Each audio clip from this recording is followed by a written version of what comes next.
ఇప్పుడు for example అంటే నేను జస్ట్ ఎగ్జాంపుల్ చెప్తున్నాను. ఇప్పుడు Prabhas cinema 40 crores opening day వచ్చింది, బాహుబలి 2. సాహోకి నేను హిందీ మాట్లాడతాను, ఏదో 22, 23 అంత వచ్చింది. ఇది 4 or 5 వచ్చింది రాధేశ్యామ్, యూనో. సో ఇప్పుడు all of them are made on the same budget. అది బాహుబలి 2కి 20-30% అంతే చేశారు, అన్ని కాస్ట్లన్నీ అవి మారలేదు. ఎందుకు? With the hope that they will reach there. ఈ మ్యాసివ్గా పడిపోయి ఇట్ విల్ ఇంకర్ లాసెస్. ఆ లాసెస్ ఎవరికి వస్తున్నాయి? 2 or 3 వస్తాయి, handful of people let's say.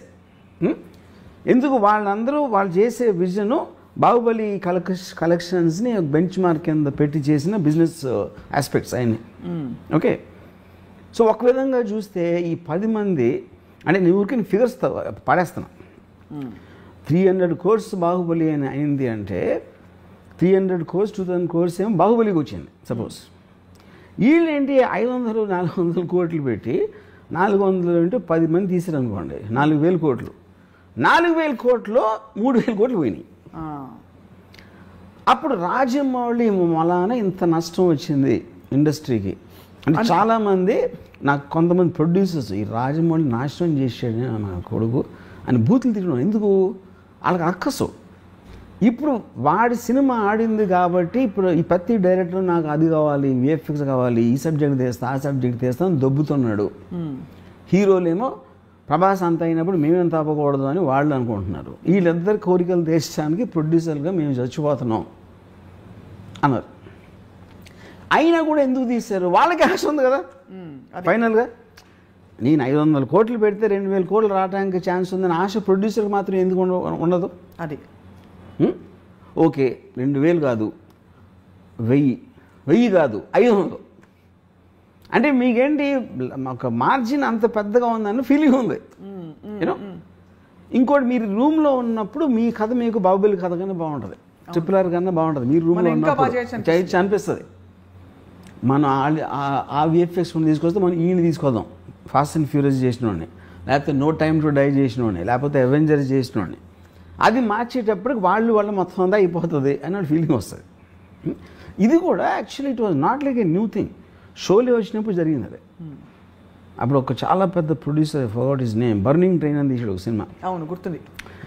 Burning train వాళ్ళు అప్పుడు ఆ మిక్సింగ్ అంతా లండన్లో చేసినప్పుడు ఆ ప్రొడ్యూసర్ మాటికి ఫోన్ చేసి ఆ టెక్నీషియన్స్ అందరూ షోలేలో పనిచేశారు, సౌండ్ వాళ్ళు. ఆ సౌండ్ కూడా చెప్పాడు నాకు ఎలా ఉంది సినిమా అంటే చాలా బాగుంది సార్.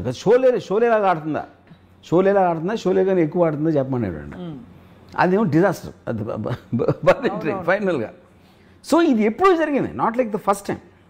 బట్ ఇప్పుడున్న నంబర్స్, స్కేలు, దాని sound in the social media, that is where the whole point is. అది ఓకే. సో ఇప్పుడేంటి, ఒకలాగా చూస్తే రాజమౌళి వలన ఇండస్ట్రీకి 10,000 కోట్లు నష్టం వచ్చింది అనుకుందాం ఒక నిమిషం. కానీ అక్కడ ఒక ఇది ఏంటంటే స్ట్రేంజ్ థింగ్, 10,000 కోట్ల నష్టం రాలేదు. 10,000 కోట్ల నష్టం 2-3 వచ్చింది, 2, 10, 100, 20. డబ్బులని ఇండస్ట్రీ ఎప్పుడు పావు. That is a misconception.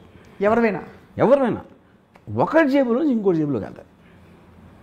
మీకు 400 కోట్లు ఖర్చు అయినది అంటే ఏంటి దాని అర్థం? మీరు ఆర్టిస్టులకి ఇచ్చారు, టెక్నీషియన్స్కి ఇచ్చారు, వెండర్స్కి ఇచ్చారు, వర్కర్స్కి ఇచ్చారు, జూనియర్ ఆర్టిస్టులకి ఇచ్చారు. ఈ అన్ని అందరి జేబుల్లోకి వెళ్ళినప్పుడు ఒకరి జేబులోంచి వీడికి ఖర్చు అయింది, వాళ్ళకి వచ్చినాయి. Okay, they created employment for them. వీళ్ళ జేబుల్లో ఎక్కువగా 400 కోట్లు ఎవడో ఖర్చు పెట్టగలదు? ఉన్నోడే ఖర్చు పెట్టగలుగుతారు కదా. అవును, ఐదరు ఉన్నోడు ఖర్చు పెట్టగలుగుతాడు, లేకపోతే రేజ్ చేసే కెపాసిటీ ఉన్నోడు ఖర్చు పెట్టగలుగుతాడు. సో వాడి నుంచి అందరికీ వెళ్ళినాయి. అప్పుడేంటి, రాజమౌళి తనకి తను తెలియకుండానే ఒక ఎక్స్ట్రాడినరీ చారిటీ చేశాడు. ఇది రాజమౌళి జేబు నుంచి వెళ్ళదు అది. కానీ రాజమౌళి మూలాన వీళ్ళు ఇన్స్పైర్ అయ్యి వాళ్ళు ఏదో చేద్దామని వాళ్ళ డబ్బులని వేరే వాళ్ళకి దానం ఇచ్చారు. ఈ తప్పు రాజమౌళి కాదంటారు. తప్పు is not the point. By default is actually making people spend money for the sake of other people, not for themselves. అది ఇప్పుడు మీకు ఎప్పుడైనా కేపిటలిజం అనేది నడిచేది గ్రీడ్తో. నాకేం కావాలి, నేనే డబ్బున్న అవ్వాలి. డబ్బున్నోడు ఎప్పుడు ఏం చేస్తాడు, నా డబ్బు ఇన్వెస్ట్ చేసినప్పుడు నాకు ఇంకా డబ్బు రావాలి అని గ్రీడ్ ఉంటుంది.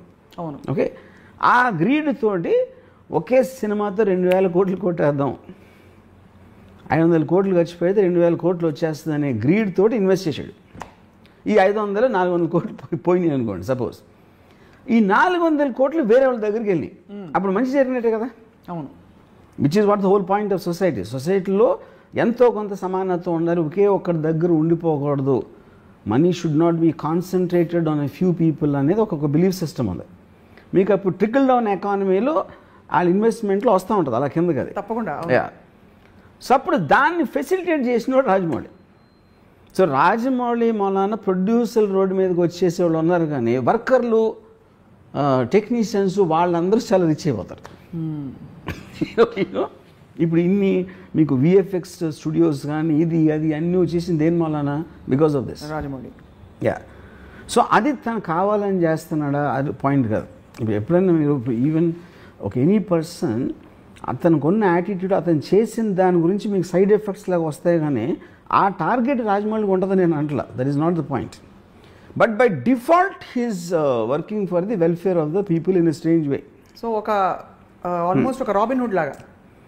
Yeah, you can say Robin Hood, like ఫినామిననే కదా, unintentional Robin Hood. Correct. Robin Hood ఉన్నోళ్ళ దగ్గర నుంచి నాకు I like this. Rajamouli Robin Hood అంటారు. కరెక్ట్. అంటే గొప్పోళ్ళ దగ్గర నుంచి డబ్బులు కొట్టేసి బేదోళ్ళకి పనిచేయటం. కానీ ఇక్కడ ఒకే డిఫరెన్స్ ఏంటంటే తను కొట్టేయకుండా వాళ్ళతో వాళ్ళే కొట్టేయించబడి వాళ్ళే వాళ్ళని దోచుకుని ఇచ్చేస్తున్నారు పేదలకి. యా, దీని ఎగ్జాంపుల్ ఎక్కడ చూశానంటే నేను,